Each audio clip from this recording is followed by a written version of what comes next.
The clock on my phone read 11:47 p.m. as I turned onto Main Street, and the rain had settled into that fine, persistent mist that seems to absorb all sound rather than create it. My car had sputtered to a dead stop a mile back, a final, gasping click from the engine that left me in a silence so profound I could hear the faint hiss of the coolant leaking onto the wet asphalt. The walk was my only option, a straight shot down this old retail corridor to my apartment on the far side of town. I remember my shoes, worn-out sneakers, making a soft, sticky sound on the pavement, a rhythm that felt too loud in the sleeping world. Main Street after 10 is a different creature. By day, it's a struggling artery of family-owned shops and vacant storefronts with "for lease" signs fading in the sun. But at night, the neon goes dark, the roll-down security gates are sealed, and the windows become black pools, reflecting only the occasional sodium orange glow of a street lamp. I'd walked it 100 times, but never this late, and never in such utter stillness. The rain misted my face, and I pulled my jacket collar up, my breath pluming faintly in the chill air. The first real prickle came not from a sight, but from a feeling, a simple, animal sense of being the only moving thing in a landscape of still lives. I passed the old bookstore, Tomes and Treasures, its windows usually cluttered with stacks of paperbacks and a spinning rack of postcards. The security gate was down, but through its slats, the big display window was a sheet of pure black. Yet, as I moved past, my peripheral vision caught a solidity within that blackness. I stopped, turned my head fully. Nothing. Just the reflection of the street lamp behind me, distorted in the wet glass. My mind was playing tricks, stitching patterns out of the dark. I shook my head and kept walking, but my pace slowed, my ears straining against the quiet. Next was the empty boutique, closed for over a year. The "space available" banner was streaked with grime. Here, there was no gate, just a large, clean plate glass window. I could see straight into the empty shell, the dusty floor, the outline of where a counter once stood. It should have been an empty box. But in the very center of that dark space, at the perfect height for a person to be standing, was a slightly darker smudge. It wasn't a shape, not really. It was an absence of the faint ambient light that seeped in from the street. A place where the darkness concentrated. I stood there for what felt like a full minute, staring, trying to force my eyes to resolve it into a pipe or a leftover mannequin. It didn't move. But the longer I looked, the more certain I became that the darkness was looking back. A cold knot tightened in my stomach. This was ridiculous. It was an empty building. I was tired, stressed about the car, spooked by the late hour. I forced my feet to move, the sound of my steps now feeling like a beacon. I made a point not to look at the next few stores, the nail salon, the cell phone repair shop. I kept my eyes on the wet sidewalk 3 feet ahead. But the feeling didn't subside, it grew. It was a pressure, a silent attention that seemed to press against the back of my neck, a weight emanating from those blank, black windows. I wasn't imagining being watched. I was imagining the windows themselves as eyes, and the buildings as indifferent, sleeping heads that had briefly focused on the insect moving past their feet. Then I came to the pizza place, Mario's. I knew this one. The owner, Sal, would sometimes be there late, mopping up. There was always a small, greasy nightlight glowing above the oven. I looked, desperate for a sign of normal human life. The chairs were upturned on the tables. The nightlight was off.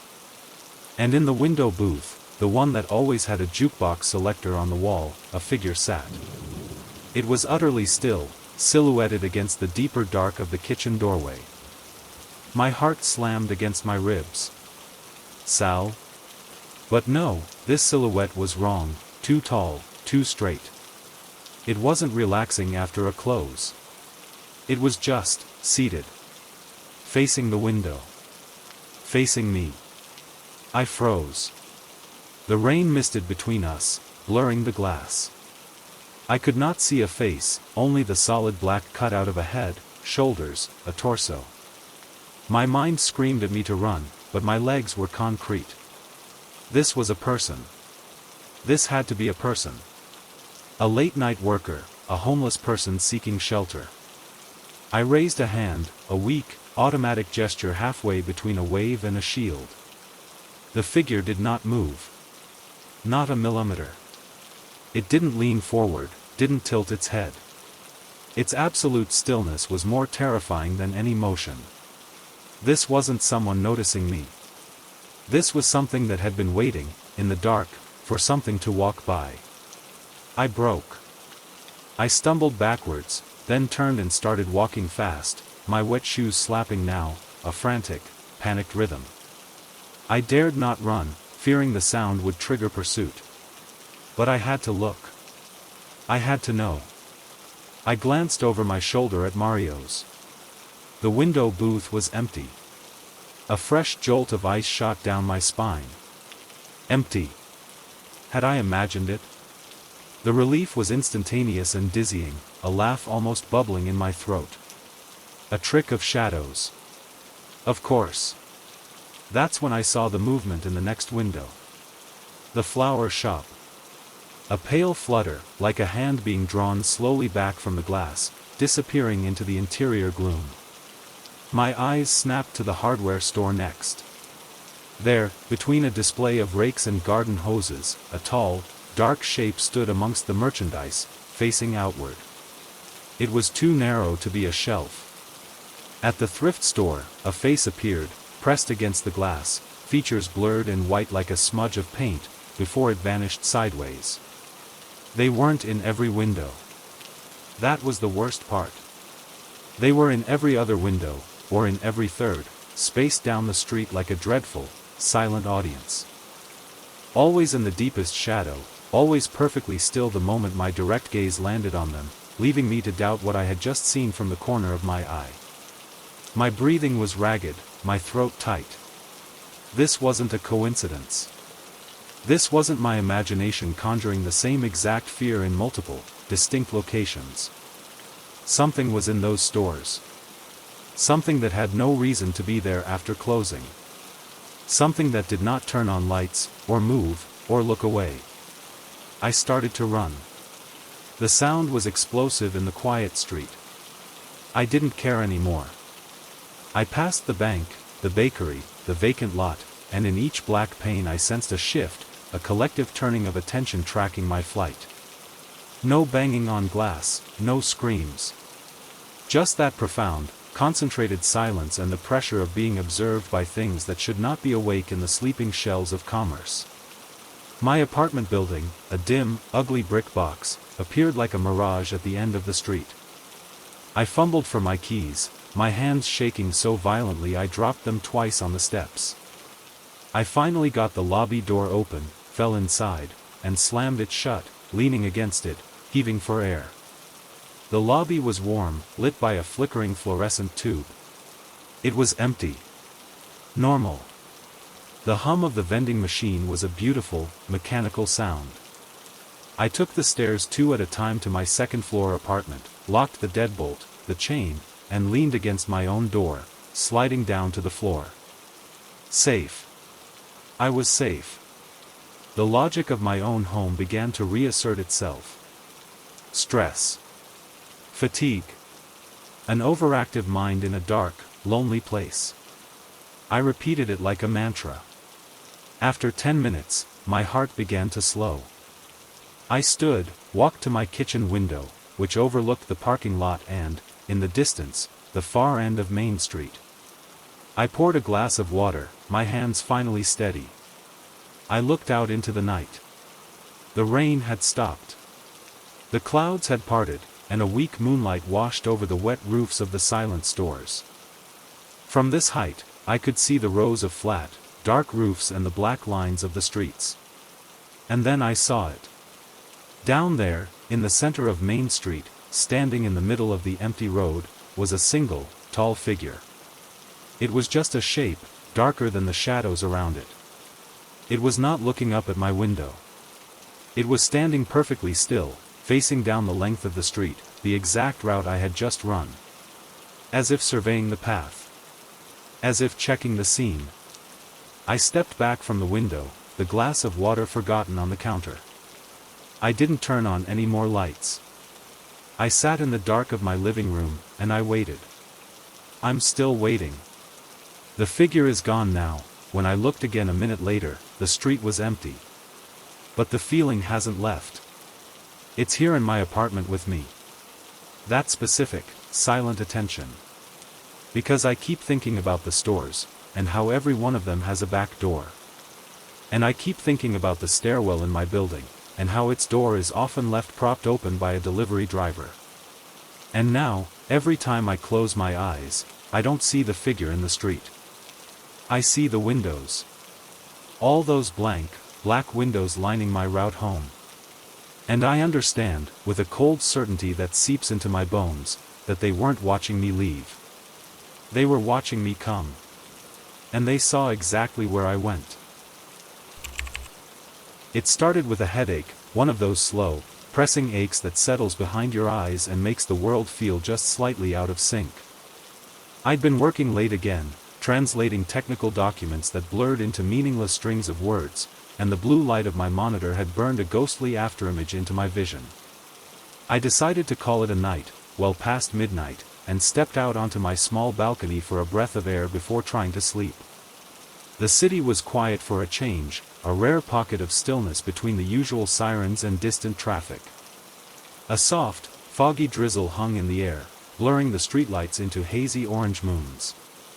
My apartment is on the 3rd floor, overlooking a narrow, one-way street lined with brownstones and a few struggling sidewalk trees.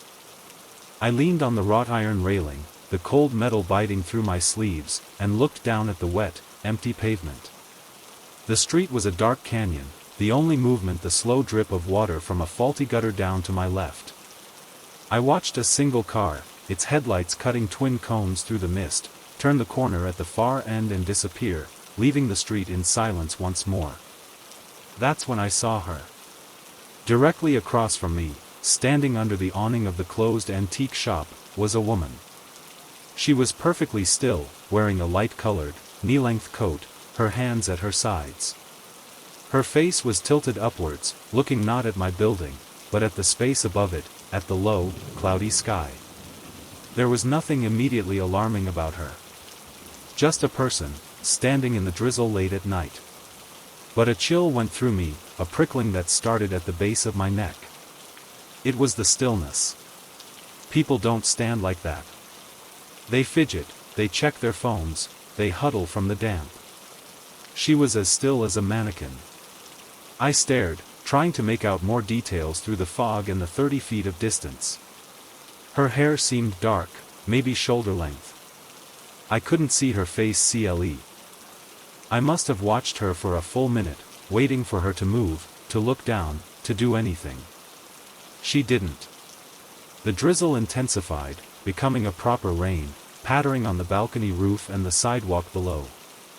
She didn't shift under the awning for better cover. She just stood there, getting misted on by the slanting rain.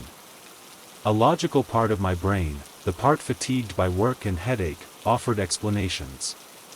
She was waiting for someone. She was upset, having a private moment.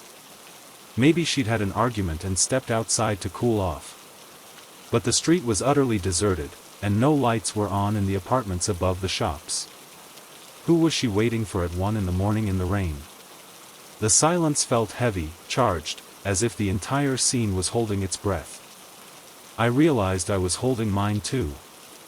I took a step back from the railing, the movement feeling too loud. I decided to go inside. This wasn't my business. It was just a weird, uncomfortable moment in a long night. I turned, slid the balcony door shut, and locked it out of habit. I drew the curtains, a thick, dark blue fabric that blocked the streetlight glow. The room felt safer, insulated. I made tea, the ritual of boiling water and steeping the leaves a grounding, normal act. But my mind kept snapping back to the image of that pale, upturned face in the rain.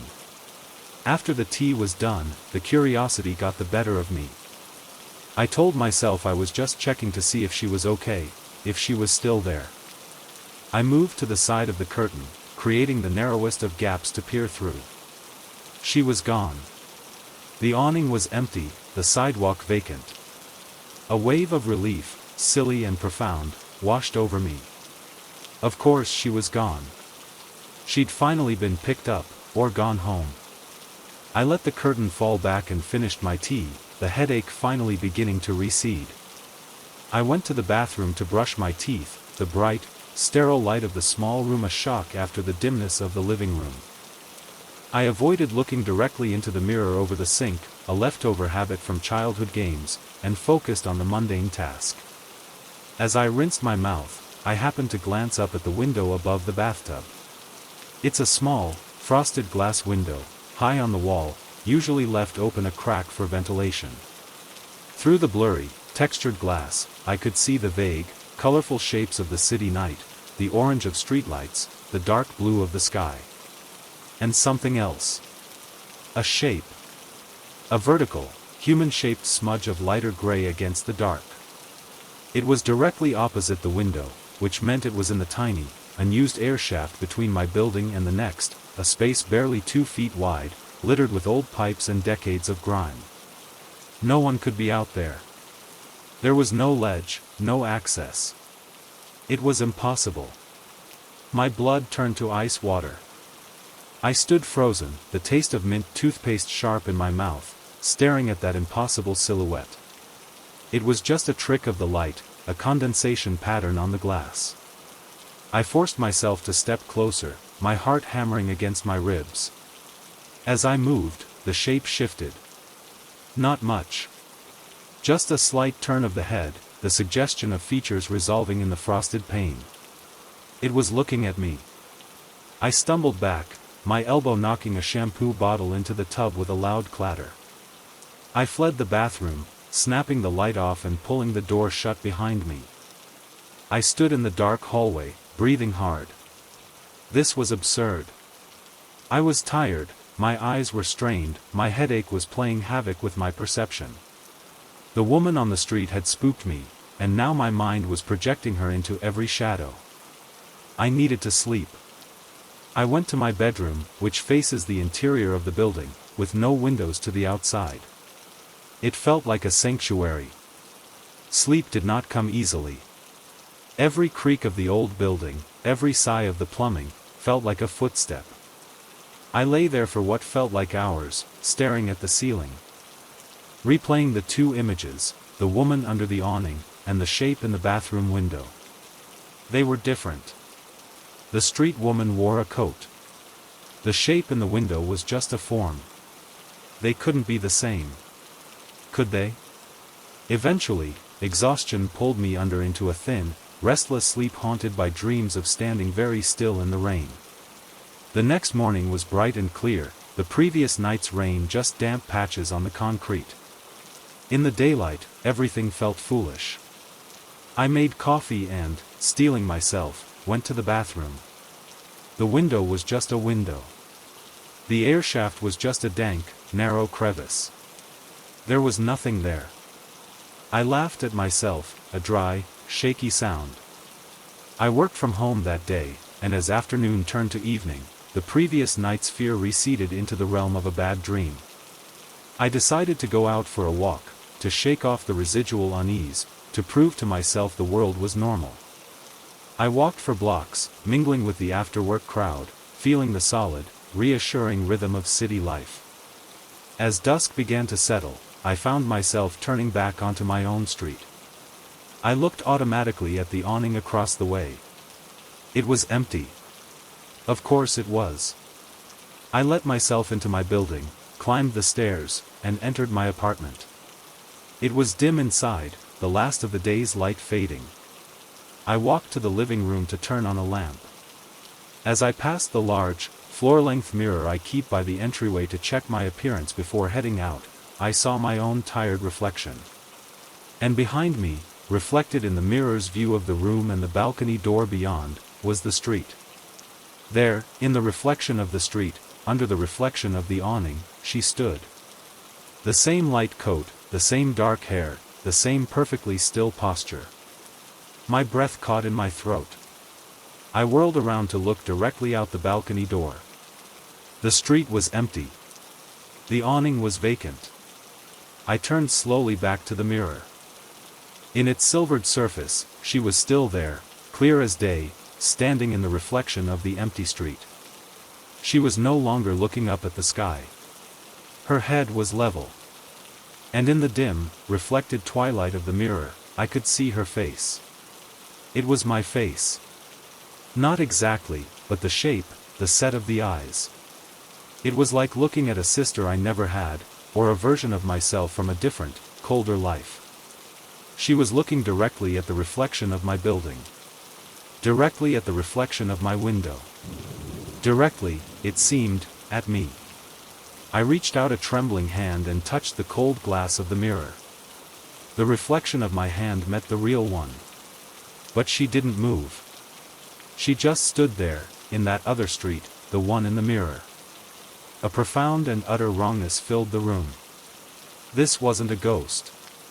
This was something about perception, about layers of reality I couldn't comprehend. I closed my eyes, counting to 10, telling myself it was a waking dream, a neurological glitch from the old headache. When I opened them, the reflection of the street was empty. She was gone. The mirror showed only what it should, my own pale, horrified face, and the empty room behind me. I covered the mirror that night with a bedsheet. I couldn't bear to look at it. But it's not just the mirror. I've started to see her in other reflections. In the black screen of my monitor when it's off, a faint outline behind my own silhouette. In the kitchen window at night, a standing shape in the reflected interior of my own kitchen, but positioned wrong, standing where no one could stand in the real room. She is never in the world itself. She is only ever in the reflection of it. She is not on the street. She is in the street that exists in the glass, in the polished metal, in the dark, still water at the bottom of my coffee cup. I have stopped looking out windows at night. But the terrible, quiet question now is not whether I will see her. It's whether, one of these times when I catch a glimpse in a pane of glass or a shiny surface, my own reflection will have finally stilled, and will be standing like she does, looking out from that other side, into a world I can no longer reach. The silence was the first thing I noticed. It was a Sunday night, or rather, very early Monday morning. The digital clock on my dashboard glowed 2:17 a.m. I was driving back from my sister's place in the suburbs, a 45-minute commute I'd done 100 times, usually filled with talk radio or loud music to fight the fatigue. Tonight, I'd driven in a quiet bubble, just the hum of my car's engine and the whisper of tires on wet asphalt. It had rained earlier, and the streets were slick, throwing back the colors of the traffic lights in long, liquid streaks of red and green.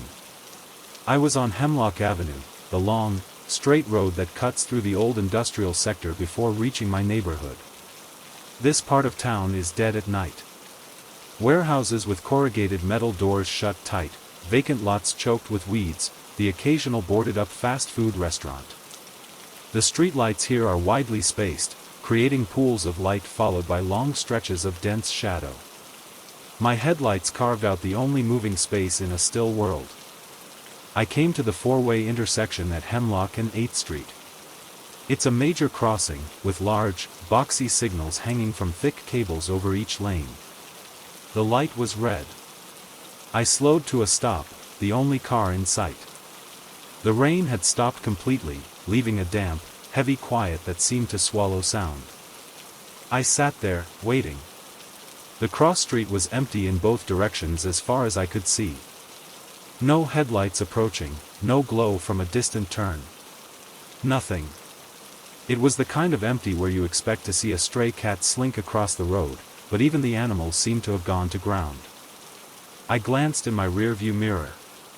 The street behind me was a tunnel of darkness, my own taillights painting the wet pavement a faint, bloody red. The light remained stubbornly red. A minute ticked by. Then another. It felt absurd. There was no cross-traffic, no pedestrian button to trigger a change. I was alone, obeying a machine that governed empty space. A faint impatience, the kind born from deep tiredness, began to itch at me. I knew I should just run it. Every logical part of my brain said it was safe. But a deeper, more ingrained habit held me there. It felt like a test. A tiny rule in the middle of a sleeping world. So I waited. I watched the light, a dull red eye in the darkness. And then, without a yellow warning, it changed. It didn't cycle to green. It went from red directly to a bright, vivid green. Only my light. The lights for the cross street remained a solid, dark red. There was no yellow for them. It was as if the system had recognized my presence and granted me passage. A small, relieved sigh escaped me. I eased my foot onto the gas, and my car rolled forward into the intersection. As I passed under the signal, I looked up at it. It was a stark, electric green against the black sky. And then, the moment my rear bumper cleared the crosswalk, I saw it in my rear-view mirror. The light switched back to red. Not a full cycle. Just an immediate, jarring cut from green back to red. It happened so fast it didn't seem mechanical. It seemed responsive. As if it had fulfilled its only purpose, letting me pass, and could now return to its default state. A cold trickle, unrelated to the damp air, went down my spine. I accelerated, wanting to put the intersection behind me. 2 blocks later, I approached the next major light, at Hemlock and 11th. This one was green from a distance, and I felt a silly surge of gratitude. Normalcy.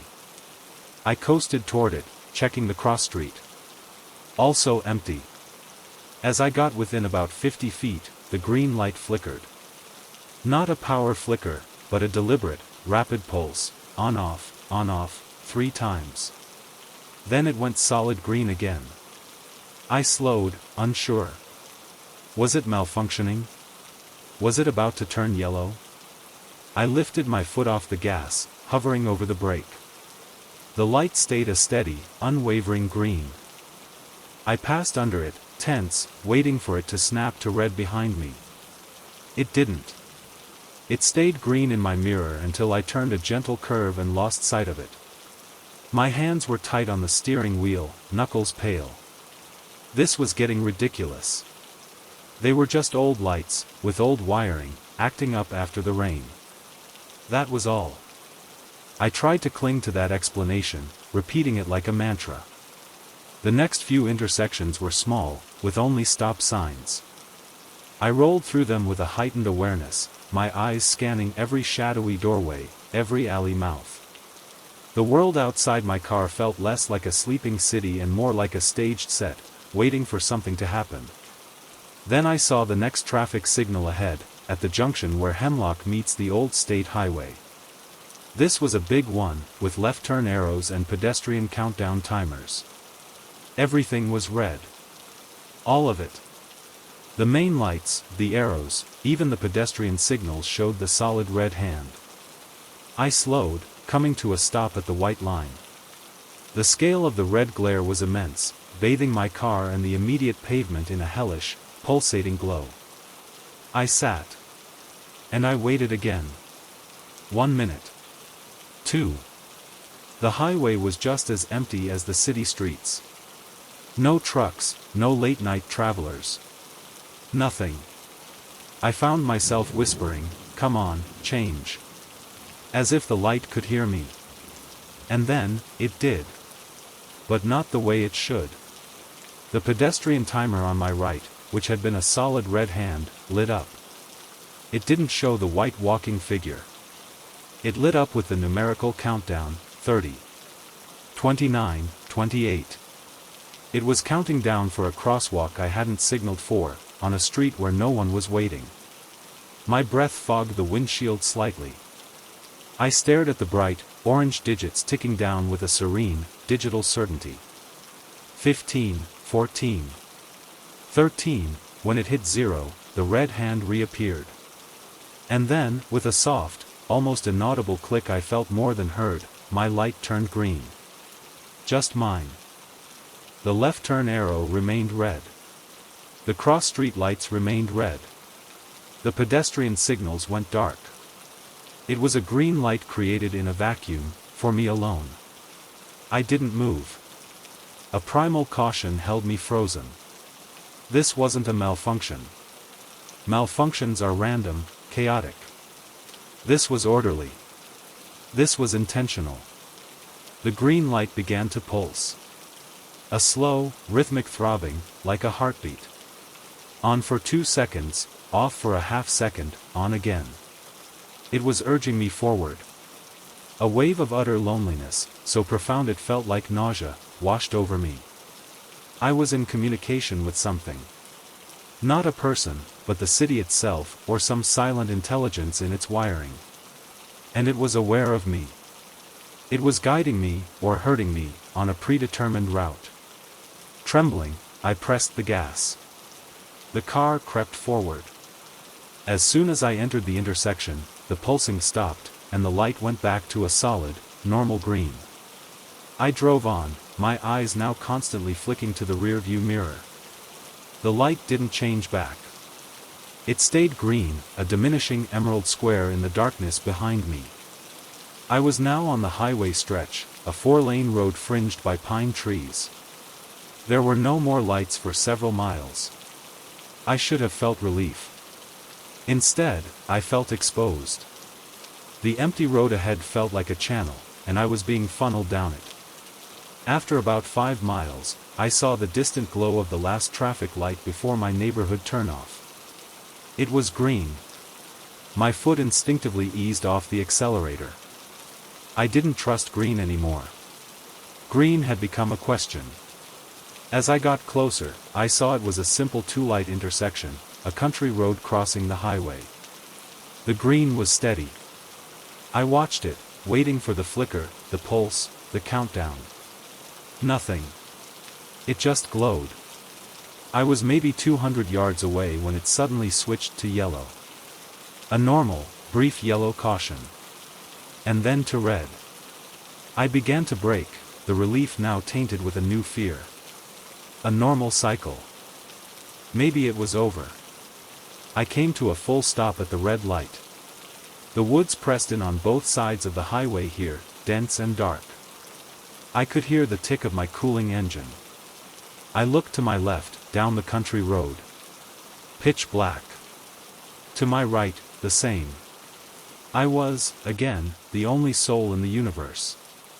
And then I saw it. On the opposite side of the intersection, facing me, was another car. It was an old, boxy sedan, a color indistinguishable in the darkness. Its headlights were off.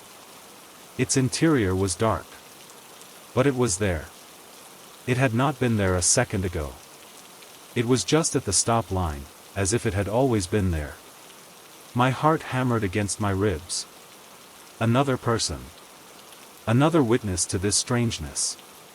I flashed my high beams twice, a gesture of shared confusion, a plea for recognition. The car did nothing. It just sat. The light remained red. A long, interminable minute passed. Then, the light for the cross street, the light facing the other car, turned green. Only its light. Mine stayed red. The old sedan didn't move. It sat at its green light, as still and dark as a tomb. My mouth went dry. The green light for the other car began to pulse, just mine had. Slow, insistent. On off. On off. The car didn't respond. It was as if the driver was ignoring the command, or was unable to obey it. The pulsing grew faster, more frantic, until the light was a strobing, chaotic blaze in the night. And then it stopped. The light for the other car snapped off completely. Not red. Off. Dead. The power to that single signal head had been cut. A second later, my light turned green. A calm, steady, ordinary green. The message was clear. I was being allowed to proceed. The other car was not. I didn't look at it again. I drove forward, turning right onto my neighborhood street the first chance I got, leaving the highway and that silent, dark car behind. I parked in my driveway and sat for a long time, too afraid to go inside, to break the seal of my car. I don't drive at night anymore. I work from home, I have groceries delivered. But sometimes, from my living room window, I can see the traffic light at the end of my street, 2 blocks away. I watch it cycle, green, yellow, red, in perfect, regular intervals for the non-existent traffic. It's a comfort. It's normal. But last night, I woke up at 3 a.m. and went to get a glass of water. I glanced out the window. The light was red. And as I watched, it turned green. It stayed green for exactly 10 seconds, I counted, and then switched back to red. There were no cars on the street. No movement at all. It did this 3 times in a row before resuming its normal cycle. It was practicing. Or it was waiting. And I know, with a cold certainty that has made a home in my bones, that the next time I am foolish enough to be out on those empty roads in the deep, silent hours, it will be waiting for me. Not to trap me, but to guide me. And I am terribly afraid of where a green light, shown only for me, might finally lead. The sound was small, almost criminally so in the vast silence, but in that context, it was a gunshot. I was on the 3rd floor of the old Glenwood Library, the last person in the building, and I had just heard the distinct, dry whisper of a page being turned. My hand froze on the light switch for the main bank of fluorescence, the click I'd been about to make now feeling like a desecration. The lights remained off, leaving the cavernous room in the deep, blue-tinged gloom of a security lamp shining through the high, arched windows from the parking lot below. I was the assistant manager, and the Thursday night close was my responsibility. It was a ritual I usually found peaceful, the soft thud of the book drop bin being emptied, the hum of the last computer powering down, the final walkthrough.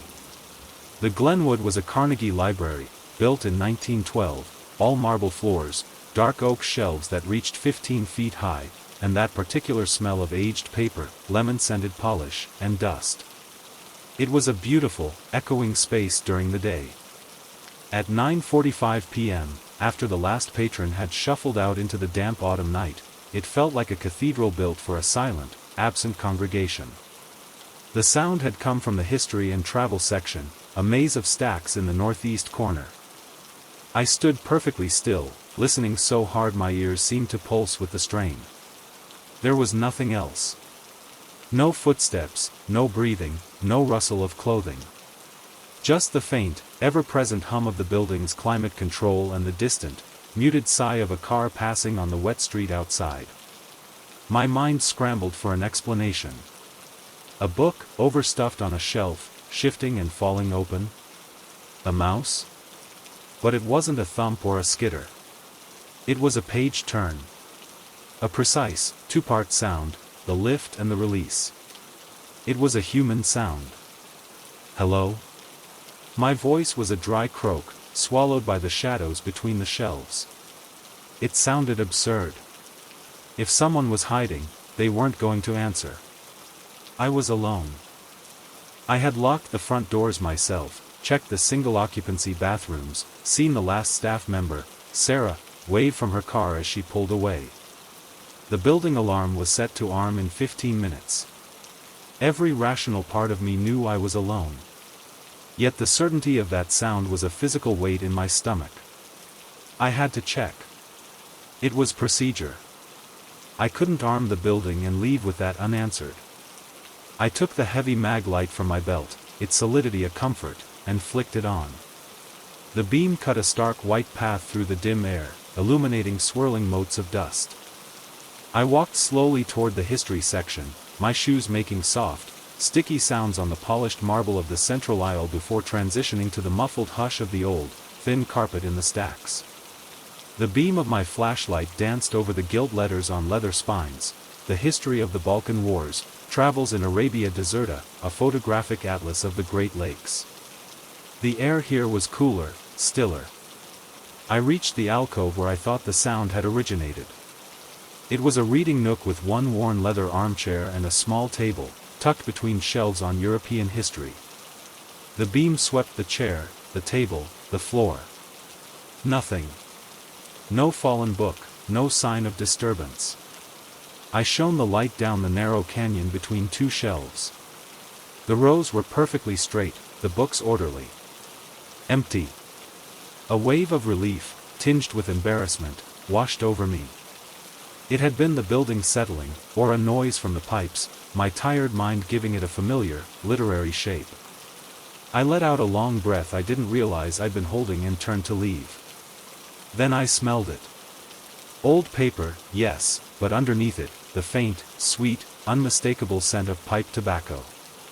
Not the acrid smell of a cigarette, but the rich, cherry and vanilla aroma of blending tobacco. Smoking had been banned in the library for over 40 years. The scent was fresh, hanging in the still air of the alcove like a recent visitor. Before I could process this, I heard it again. This time, it was closer. Not in the history section, but in the next aisle over, literature, L. Another page turn. Then, a soft, deliberate clearing of a throat. A gentle, ahem. It was not a threatening sound. It was thoughtful, absent-minded, the sound of a reader lost in a book, politely acknowledging a dry throat. That was what made it so profoundly terrifying. There was no malice in it, no stealth. It was simply there, a sound of occupation in a place I had just verified was empty. My blood turned to ice. I couldn't move my feet. The beam of my flashlight trembled, creating a quaking circle of light on the shelf in front of me, illuminating the somber faces of Dickens and Austen. Is someone there? I tried again, my voice firmer now, edged with the authority of my position. The library is closed. You need to leave immediately. The silence that followed was worse than the sound. It was a listening silence. I could feel it pressing in, judging the tremor in my voice. I took a step back, then another, my back now to the open area. I began a slow, sideways retreat toward the central circulation desk, my flashlight beam sweeping erratically left and right, expecting at any moment to land on a pair of shoes under a shelf, or the shape of someone sitting in the shadows. I reached the desk, the solid oak a frail barricade. My plan was simple: get to the staff door in the back, leave, and call security from my car. I would not do the full walk-through. As I fumbled for my keys, my eyes locked on the bank of security monitors above the desk. For black and white screens showed static views, the front entrance, the children's section, the periodicals room, and the history and travel section I just left. On the screen for history and travel, in the dim, grainy monochrome, the lone leather armchair in the reading nook was no longer empty. A dark, shapeless blot occupied it. It was too vague to be a person, just a concentrated shadow. As I watched, the shadow moved. A slender, grayish smudge extended from its lower edge, an arm, perhaps, and a distinct, white, rectangular object appeared in its grasp. A book. The whiteness of the pages seemed to glow on the screen. The arm-like smudge moved, and the white rectangle shifted, as if the book had been opened. I couldn't breathe. I was watching it on a screen 20 feet away from the actual location. I tore my eyes from the monitor and looked across the dark library toward the actual alcove. From here, I could just see the back of the chair. It looked empty. Just a deeper patch of darkness. But on the screen, the figure was there, reading. I looked back and forth, empty chair in reality, occupied chair on the monitor. The disconnect made my head swim. On the screen, the white rectangle tilted slightly. Another page turn. A minute, silent action broadcast in grainy footage. I ran. I didn't care about procedure, about the alarm, about my bag in the back office. I shoved through the staff door, slammed it behind me, and sprinted down the narrow, fluorescent-lit hallway to the rear exit. I burst out into the cold, damp night, the shock of the real air like a slap. I fumbled with my keys, locking the door from the outside, then ran to my car. I drove home in a blind panic, my knuckles white on the wheel. I called in sick the next day. And the day after that. When I finally returned, It was a bright Tuesday morning. Sarah asked if I was feeling better. I just nodded. Everything was normal. Sunlight streamed through the high windows. Patrons browsed the shelves. The library was just a library. But I've made changes. I never close alone anymore. I insist Sarah stays until the very end, making chatter to fill the silence. I avoid the history and travel section altogether. And I never, ever look at the security monitors after hours. Sometimes, though, when I'm reshelving books in the quiet of a late afternoon, I'll pass that leather chair in the alcove. It's always empty. But on the small side table, I've more than once found a single book lying flat, open to no page in particular. It's never a book from that section. Once it was a volume of Emily Dickinson's poetry, open to a poem about a fly buzzing in a silent room. Another time it was a children's book about a boy who built a ship in a bottle. The books are always from disparate, far-flung sections of the library. They are never checked out. They are simply placed there, reading stopped mid-thought. The worst part is the silence that now feels like a presence. It's no longer an absence of noise, it's a listening quality, a patient, papery attention. I find myself tiptoeing through the stacks, afraid to make too much sound, afraid of interrupting. Because I know now, with a cold certainty, that I am not the only one who finds peace among these books. And my closing ritual is not about securing an empty building. It's about leaving him, or it, to its studies. Sometimes, just before I turn the last light off, I'll hear it again. Not a page turn. Just the soft, weary sigh of someone closing a heavy cover, satisfied, or perhaps disappointed, with the ending. And I'll hurry out, leaving the building to its sole, permanent patron, wondering what he's reading tonight, and what page he's on. The silence of the forest was the first gift, and the first warning. I had driven for hours to get to this trailhead, a remote spot in the Gifford-Pinchot National Forest, seeking the kind of quiet that city life never allows. The silence here wasn't empty, it was layered with the soft drip of recent rain from cedar boughs, the distant chuckle of a creek, the faint rustle of a chipmunk in the underbrush. It was a silence you could breathe in. I parked my old Subaru, shouldered my day pack, and stepped onto the mossy rock trail, the spongy earth muting my footsteps immediately. It was a Wednesday, and I saw no other cars. I was utterly, blissfully alone. The trail climbed gently through a cathedral of old-growth fir and hemlock, the canopy so high and thick it felt like twilight even at midday.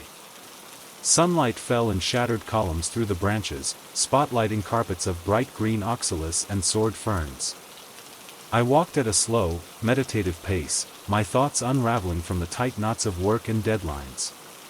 For the first hour, the only rhythm was my own breathing and the soft thud of my boots on the dirt.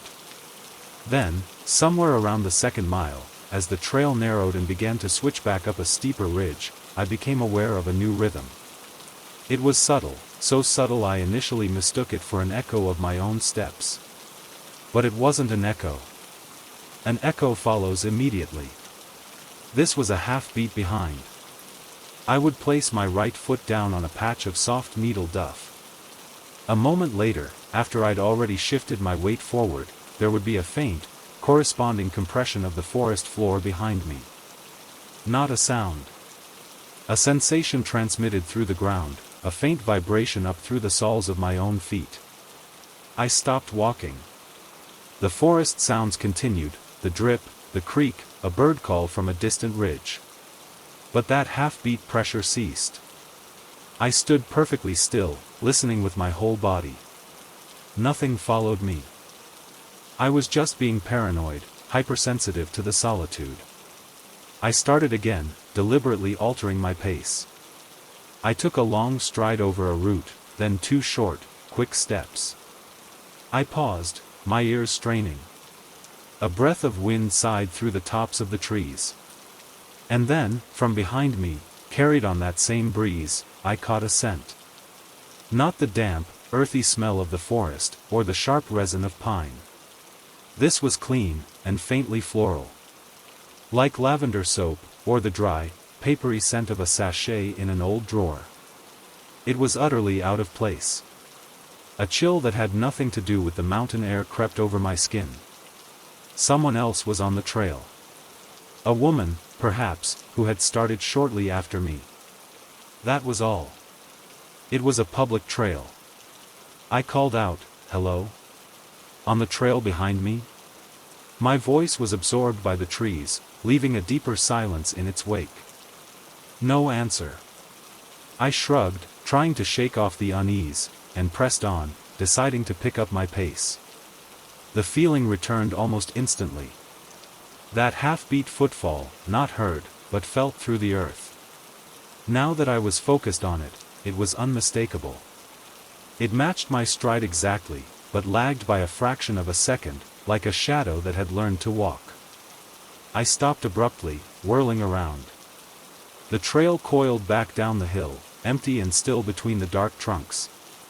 Ferns brushed the path, undisturbed. No flash of color, no movement. "Okay, this is ridiculous," I muttered to myself, the sound of my own voice a comfort. I decided to test it. I began walking again, counting my steps in my head. *1, 2, 3, 4. I felt the corresponding tremors. *1, 2, 3, 4. I changed my rhythm to a deliberate limp, favoring my left foot. *thump, step, thump, step. And there it was, a heartbeat later. Thump, step, thump, step. It was mirroring my gait, my imperfections. A person following me would have their own rhythm, their own weight distribution. This was mine, played back to me from a step behind. Fear, cold and sharp, finally pierced the serene bubble I had been in. This was no hiker. I picked up speed, my heart beginning to pound in time with my now hurried steps. The trail grew steeper, rockier. My boots scuffed on stone, my breath came in shorter gasps. And still, through it all, I felt that persistent, silent pressure at my back, keeping perfect time. I could no longer smell the lavender. Now, when the wind shifted, I caught a different scent, the smell of cold stone, of a deep place where the sun never reaches. It was the smell of the cave the trail was named for, still a mile ahead. I didn't want to reach the cave. I wanted to be back at my car. I thought about running, but the trail was too rough, and a primal fear told me that running might change the rules of this terrible, silent game. I kept up a fast, steady hike, refusing to look back. My mind raced. Was it an animal? No animal walked with such a human cadence. A ghost? The concept felt silly and terrifying all at once in the deep, rational part of my brain that was shutting down. All I knew was the sensation, the soft, seismic answer to every step I took. I reached a small wooden bridge over the creek, the water rushing noisily below. The sound was a relief. I stopped in the middle of the bridge, clinging to the rail, hoping the water's noise would drown out the feeling. I looked down at the roiling water, then, against my better judgment, I looked back the way I had come. The trail was empty. But on the bridge, in the fine, damp gravel and dirt that had collected on the planks, I saw two sets of footprints. My own, with the distinct tread of my hiking boots. And directly behind them, overlapping slightly as if following too closely, was another set. They were impressions of bare feet. Small, neat, the arches high. They were clean impressions, as if the feet were dusty, not muddy. They ended right where I stood. There were no footprints leading onto the bridge from the trail. They simply began in the middle of the span, right behind my own first step onto the wood. I made a sound then, a choked gasp of pure dread. I stumbled off the bridge and began to run, no longer caring about the roots and rocks. I ran blindly, my pack thumping against my back, branches whipping at my arms. The feeling pursued me, no longer a half-beat behind, but keeping perfect, synchronous time with my panicked flight. It was with me. It was attached to me. I ran until a stitch burned in my side and my lungs screamed. I collapsed against a giant cedar, sinking to my knees, unable to go further. I sobbed, the sound raw and pathetic in the immense quiet of the woods. I pressed my forehead against the rough, damp bark and waited. For a touch. A breath on my neck. Something. Nothing happened. The feeling of followed steps had ceased. The only tremors were from my own trembling body. The forest had gone preternaturally still, even the creek seemed muted. Slowly, I raised my head. I was lost. In my panic, I had veered off the main trail. I was in a part of the forest where the trees grew even closer together, their branches weaving a roof that let in almost no light. It was a green twilight. And I was not alone. She stood about 20 feet away, between two moss-covered nurse logs. She was not looking at me. She was facing the direction I had been running, her profile pale and indistinct in the gloom. She wore a simple, gray dress that fell to her calves, something from another century. Her feet were bare, pale against the dark earth and green moss. Her hair was dark, pulled back. She was utterly still. Not breathing, not blinking, as far as I could tell. She was a statue. A memory made flesh and left standing in the woods. I did not move. I barely breathed. The silence was absolute. She did not turn her head. But as I watched, frozen, she took a single step forward. Her foot lifted and settled on the forest floor without a sound. Not a twig snap, not a rustle of leaves. It was a pantomime of walking. Then, after a pause that lasted an eternity, she took another silent step. And another. She was walking away from me, into the deeper woods, at the same steady pace I had hiked with earlier. She was following a path only she could see. I don't know how long I sat there after she disappeared into the green murk. Time had lost meaning. Eventually, the chill of the earth seeped into my bones, and I stumbled to my feet. I found the main trail by pure luck, by following the slight decline of the land back to the creek. I walked back to my car in a daze, my body moving on autopilot. I did not feel the following steps on the return journey. The forest was just a forest again, full of normal, innocent sounds. I drove straight home. I showered, the hot water scalding my skin, but I couldn't get warm. I told no one. Who would believe me? Weeks passed. The sharp terror faded into a low, constant hum of anxiety. I started hearing things in my own apartment. Not footfalls, but the subtle, domestic sounds of another presence. The faint click of a light switch in another room when I was alone. The sigh of a cushion settling on the sofa after I'd stood up. Once, in the dead of night, I heard the clear, soft sound of a page being turned in my living room, where no book lay open. And then, this morning, as I was walking to the coffee shop down the busy, sun-drenched street, it happened. The sidewalk was crowded with people, the air filled with the noise of traffic and conversation. I was threading my way through the crowd, my mind on my work deadline. And I felt it.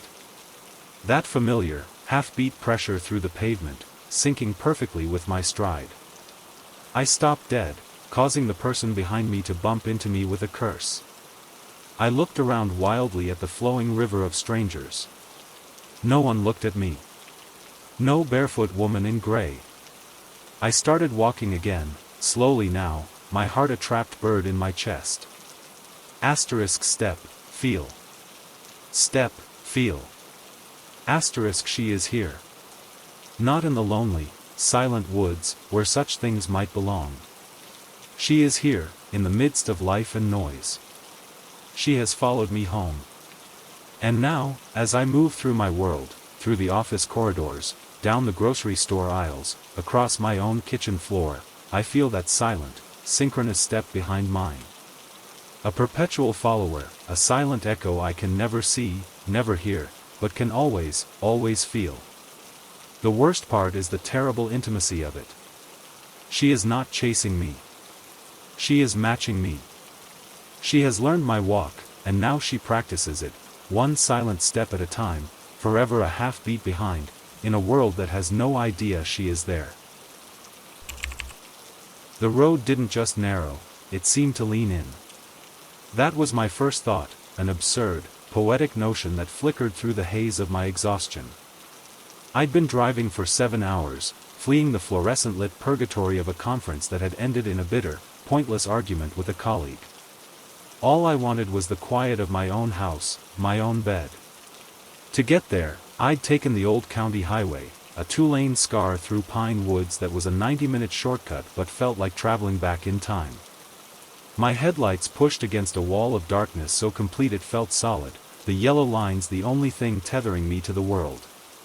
It had started to rain, not a storm, but a fine, persistent drizzle that beaded on the windshield and made the asphalt shine like a black river. The radio had given up an hour ago, dissolving into static hiss no matter what station I sought. I turned it off, and the silence that followed was profound, broken only by the rhythmic thwop-thwop of the wipers and the hum of the tires. I was utterly alone. I hadn't seen another car's taillights in over 40 minutes. The woods on either side were a tangled mass of shadows, pressing close to the shoulder. That's when I noticed the change. The road had always been narrow, but the shoulders had been there, gravel strips maybe 3 feet wide before the trees began. Now, as I rounded a long, gentle curve, the trees appeared to be closer. The white line on the right seemed to skim the base of the first pines. I chalked it up to fatigue, to the hypnotic effect of the rain and the dark. My eyes were playing tricks. I shifted in my seat, rolled down the window a crack. The cold, damp air smelled of wet pine needles and rich, rotting earth. And silence. A deep, listening silence that the sound of my car seemed to offend. I drove on. 10 minutes later, it was undeniable. The road was physically narrower. The center line was the same, but the shoulders had vanished entirely. The asphalt now ended in a crude, ragged edge where tree roots, pale and skeletal in my headlights, breached the pavement like bones through skin. The trees themselves, great southern pines and gnarled oaks, leaned over the road from both sides, their branches interlocking high above to form a tunnel. My headlights illuminated this leafy archway, and the rain fell through in thick, silver drips that exploded on my hood. I slowed, a primal caution overriding my desire to be home. This wasn't on the map. This wasn't maintenance. This felt intentional. The car was suddenly too loud. The engine's growl, the spray from the tires, even my own breathing, it all felt crude and invasive. I had the uncanny sensation that I was making a racket in a sacred place, a library or a chapel where sound was forbidden. The road continued to constrict.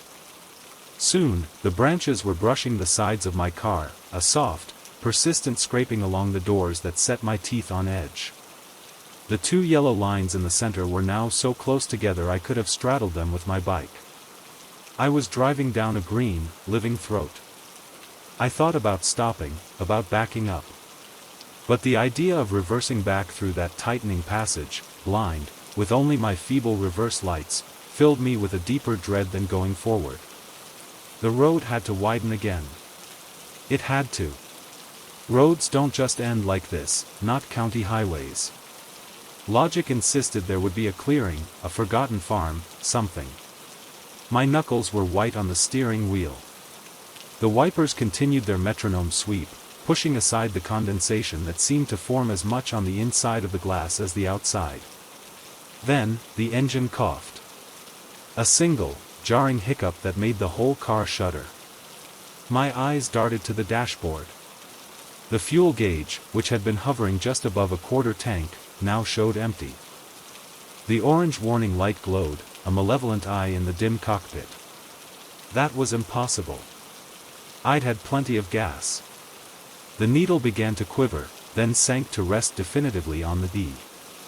The car gave another shuddering cough, the headlights dimmed for a heart-stopping second, and then the engine died completely. The silence that rushed in was absolute. The wipers gave one final, agonized swipe and froze. The only light was from my dashboard, a ghostly green glow that illuminated the panic on my own face in the reflection of the windshield. Then, one by one, those lights too began to wink out. I turned the key. Nothing. Not a click, not a whir. The battery was as dead as the engine. I was sealed in a metal coffin, in a tunnel of trees, in the middle of a rain-soaked nowhere. I sat there for what felt like an hour, my heart pounding a frantic rhythm against my ribs. The rain pattered softly on the roof. I heard the creak of branches moving in a wind I couldn't feel. And then, another sound. A low, wet, cracking noise, like a heavy root being pulled from sodden ground. It came from the passenger side of the car. I turned my head slowly, my neck stiff with fear. Outside the window, inches from the glass, the world was moving.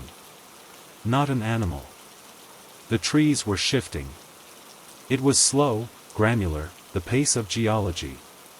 A thick pine root, glistening with rain and fresh earth, was extending itself across the ragged edge of the asphalt. It unfurled with a series of minute snaps, feeling its way forward like a blind worm. As I watched, paralyzed, a branch from an oak on the driver's side began to descend. It didn't break or sway, it bent with a purpose, its twig fingers reaching down toward my door handle. They weren't attacking. They were closing in. The road wasn't just narrowed. It was narrowing. Still. Actively. My car was the obstruction in the vein, and the forest was applying gentle, inexorable pressure to remove it. I fumbled for my phone. No signal.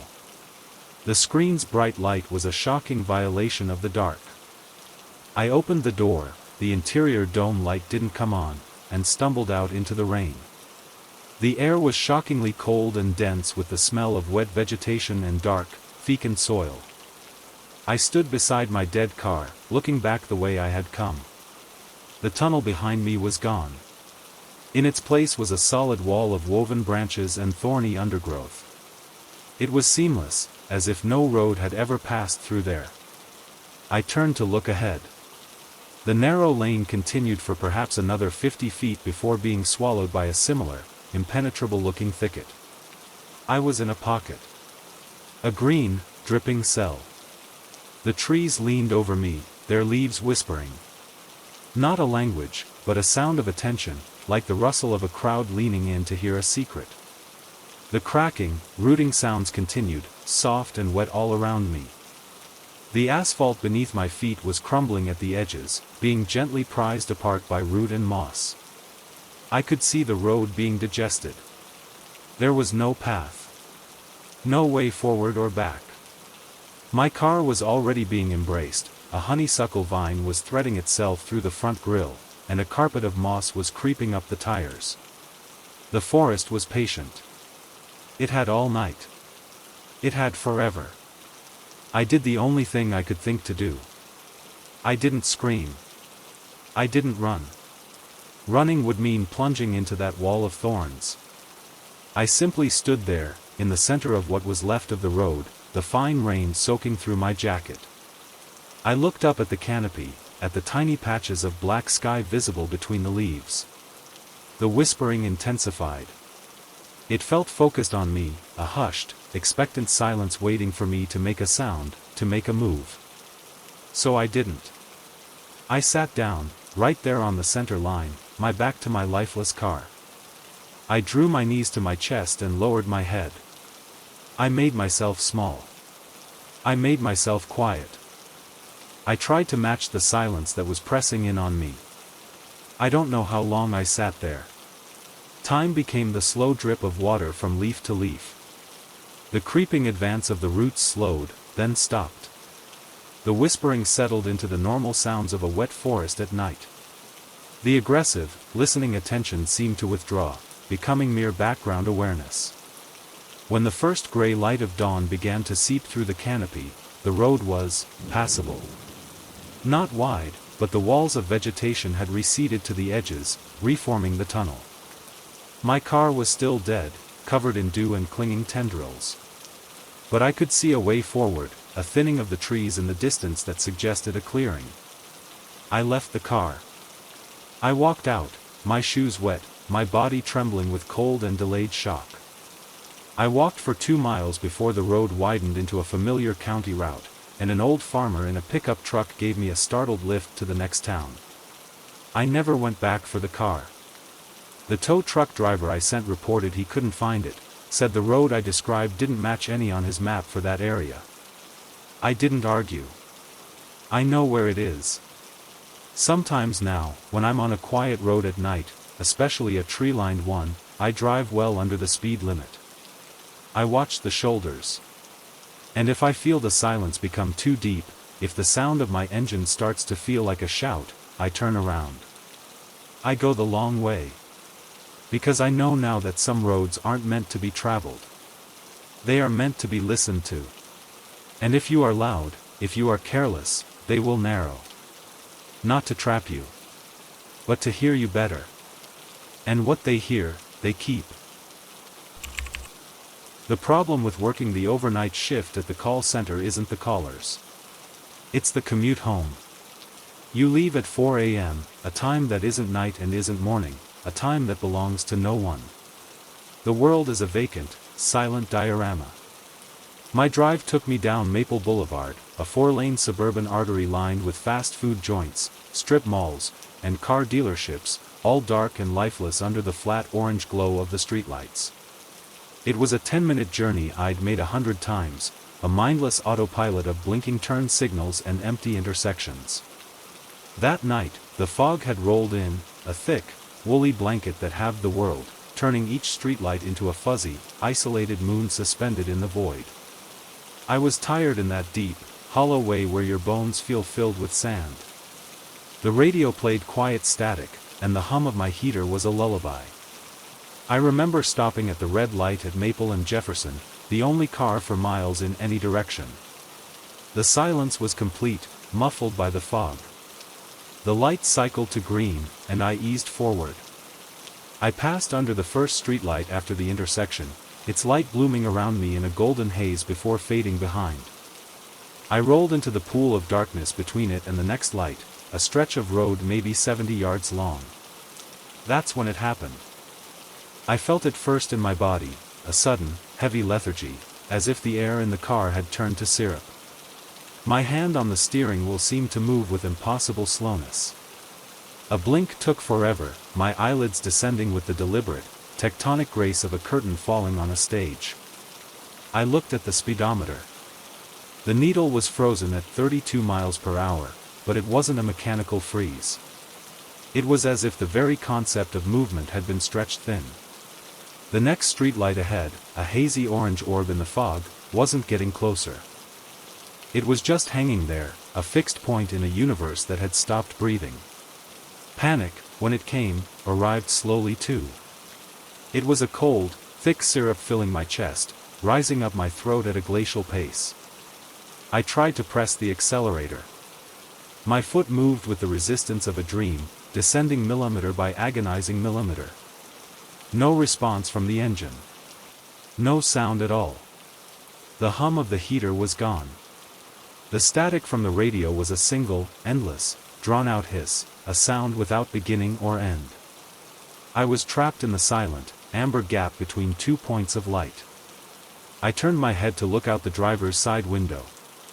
The fog hung motionless, every wisp and curl suspended in midair like carved smoke. A discarded newspaper lay against the curb, frozen in the act of fluttering. Beyond it, the darkened window of a donut shop reflected the scene, but it was wrong. In the reflection, my car was still moving. I could see its tail lights receding, a normal speed, passing under the streetlight I had just left and driving on into the night.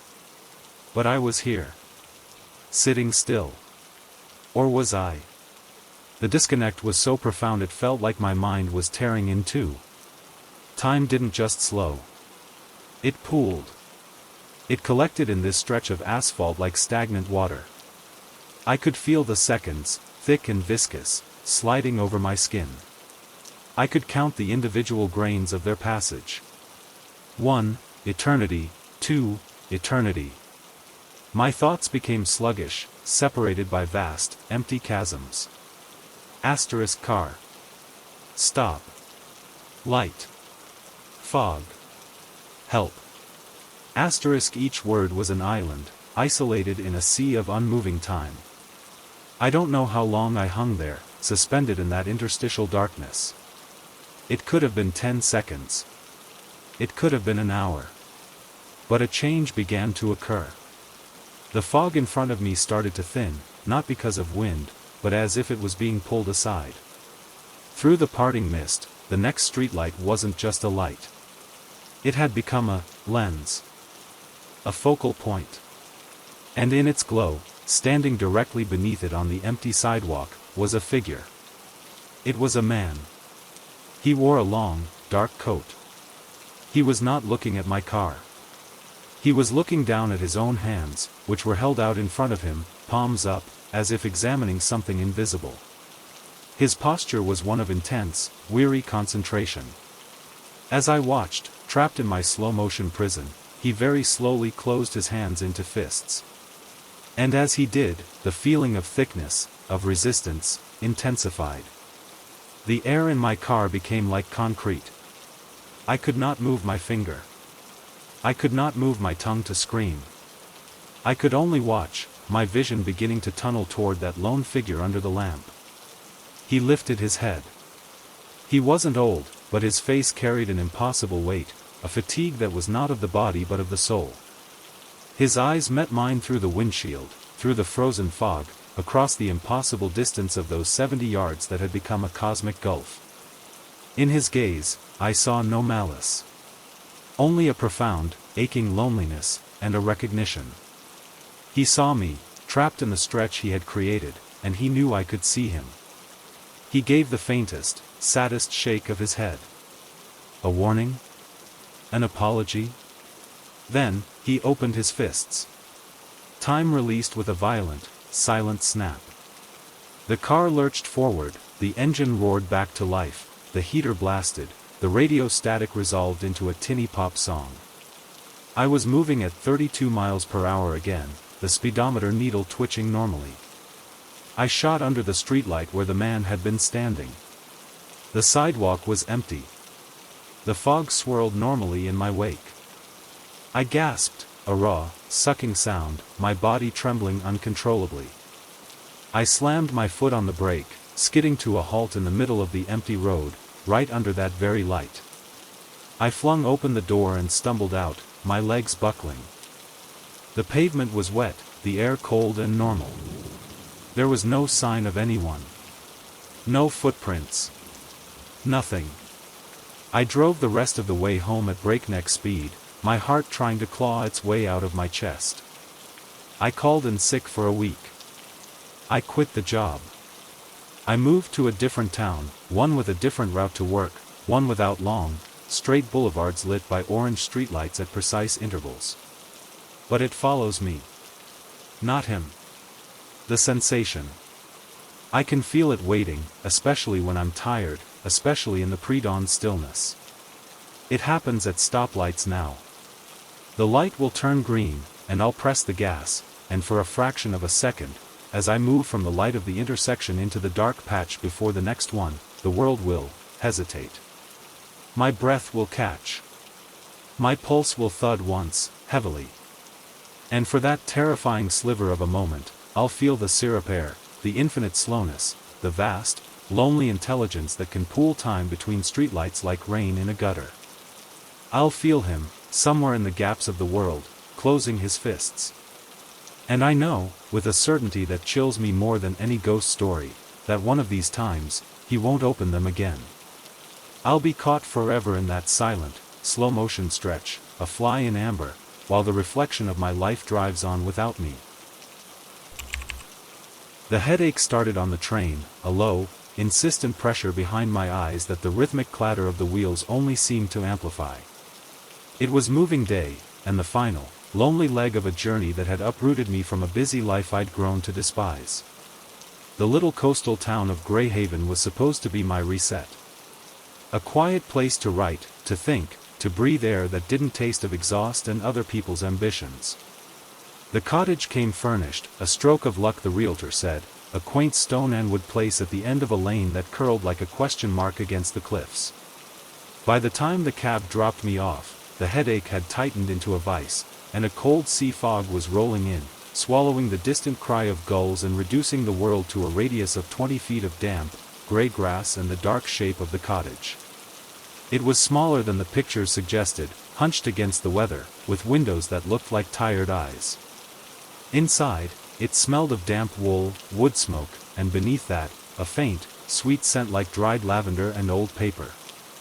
It was clean, but not empty. The furniture, a stout sofa, a heavy oak table, a wingback chair by the stone fireplace, felt placed, not staged. There were books on the shelves, not generic fillers but real books with cracked spines and faded titles, botany guides, volumes of local history, poetry collections from the early 20th century. It felt less like a rental and more like someone's home, temporarily vacated. The fog pressed against the windows as I unpacked my few boxes. The silence was profound, broken only by the hollow tick of a grandfather clock in the hall and the distant, mournful groan of a foghorn. The headache pulsed with each sound. I took aspirin, made tea, and sat in the wingback chair, staring at the cold, black mouth of the fireplace. The silence here wasn't peaceful.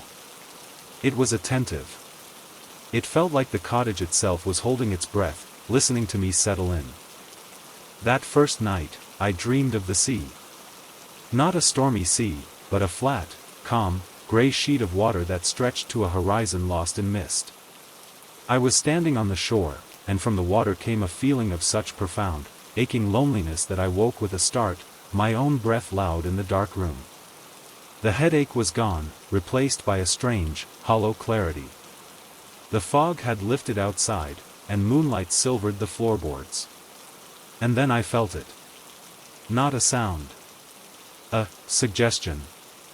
A pressure in the air beside the bed, a silent shaping of the darkness that formed a single, clear, unmistakable word in the center of my mind, *stay. It was so vivid, so interior, that I sat bolt upright, my skin prickling. It hadn't been a voice. There was no auditory component at all. It was the conceptual essence of the word, implanted directly into my consciousness. The feeling that accompanied it was one of gentle, desperate need. I turned on the lamp. The room was empty. The moonlight showed nothing but the chair, the dresser, the closed door. My heart hammered. Hello? My voice was a dry scrape. No answer. Just the ticking of the clock in the hall. I told myself it was a hypnagogic hallucination, a leftover from the strange dream, the stress of the move. I lay back down, but I didn't sleep. I stared at the ceiling until dawn bleached it gray. The days that followed were quiet, peaceful on the surface. I walked the cliffs, tried to write, stocked the pantry. The cottage was charming in the daylight, full of nooks and surprising light.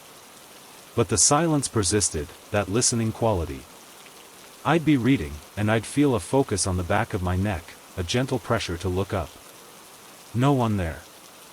I'd be washing dishes, and a wave of melancholic warmth would wash over me, a feeling of gratitude so specific it brought tears to my eyes for no reason.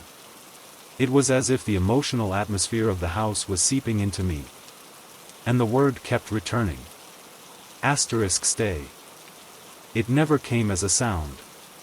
It would bloom in my mind when I was considering a trip into the village for supplies, a soft, persuasive pulse that made the idea of leaving the cottage feel suddenly frivolous, unkind. It would whisper stay as I laced up my hiking boots, and a vivid image would flash behind my eyes, the cliff path slick with rain, a loose stone turning underfoot. A warning? A threat? It felt protective. It would murmur stay on evenings when the wind howled, and a deep, contented peace would settle over the rooms, the fire seeming to burn brighter, the books more inviting. It was being curated. Cared for. I found a photograph, tucked between the pages of a heavy book on coastal flora. A woman, perhaps in her 40s, with serious eyes and hair swept back in a loose bun. She stood in front of the cottage, a basket of flowers over her arm. She wasn't smiling, but there was a quiet intensity to her gaze, a deep familiarity with the landscape behind her. The back was inscribed in a flowing hand, *Eleanor, Greyhaven, 1954. I asked the realtor about previous tenants. He was vague. Oh, it's been in and out of the family for years. Long-term lets, mostly. Quiet folks. One afternoon, a storm blew in from the sea. It was a magnificent, terrifying spectacle. Waves like black mountains crashed against the cliffs, and the wind screamed in the chimney. I built a fire, feeling a primal satisfaction as the flames took hold. As the storm reached its peak, a sense of not being alone became overwhelming. I wasn't frightened. I felt accompanied. I looked at the wingback chair. And I knew, with a certainty that bypassed logic, that she was there. Eleanor. Not a ghost, not a specter. A lingering pattern of attention, a will that had loved this place so deeply it had woven itself into the plaster and the wood grain, into the silence between the ticks of the clock. The feeling crystallized, not into a voice, but into a crystal-clear communication. A tapestry of emotion, loneliness so vast it echoed, a love for the stark beauty of the cliffs, a fierce, protective ownership of the stones of the hearth, and beneath it all, a plea. A desperate, silent plea for company. For someone to warm the stones she had warmed, to read the books she had loved, to break the endless, echoing silence of her vigil. Stay. Please. Stay. It wasn't asking me to live here. It was asking me to remain. To become part of the furniture of memory. To keep the home fires burning for a presence that could no longer light them itself. The offer was seductive. All my city anxieties, the pressure to perform, to be someone, melted away in the face of this simple, eternal task, to be an occupant. A keeper. To sit in the chair and listen to the storm, so she wouldn't have to listen alone. The storm passed. The sun came out, sparkling on the wet grass. The realtor called, checking in, mentioning offhand that my 6-month lease could be converted to a yearly one, even a multi-year, at a very favorable rate. It seems to suit you, he said cheerfully. I packed a single bag that evening. I didn't know where I was going. Just away. As I zipped the bag shut, a wave of cold despair, so sharp it was like a physical blow, swept through the cottage. The fire in the grate guttered. The familiar, sweet scent of lavender soured into the smell of salt and damp stone. I walked to the front door, my every step screaming against the silent, pleading pressure that now filled the space, thick as the fog. It screamed without a sound, a psychic wail of abandonment. I put my hand on the latch.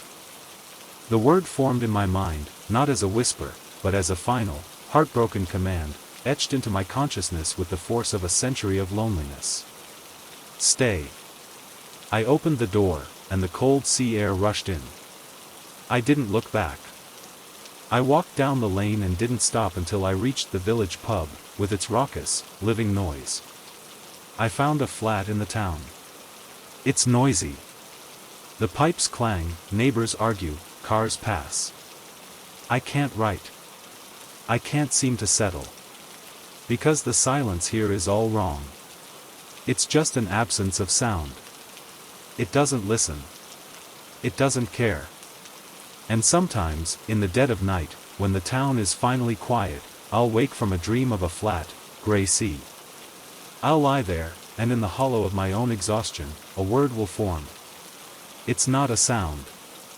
It's a shape in the dark of my mind, a fingerprint on my soul.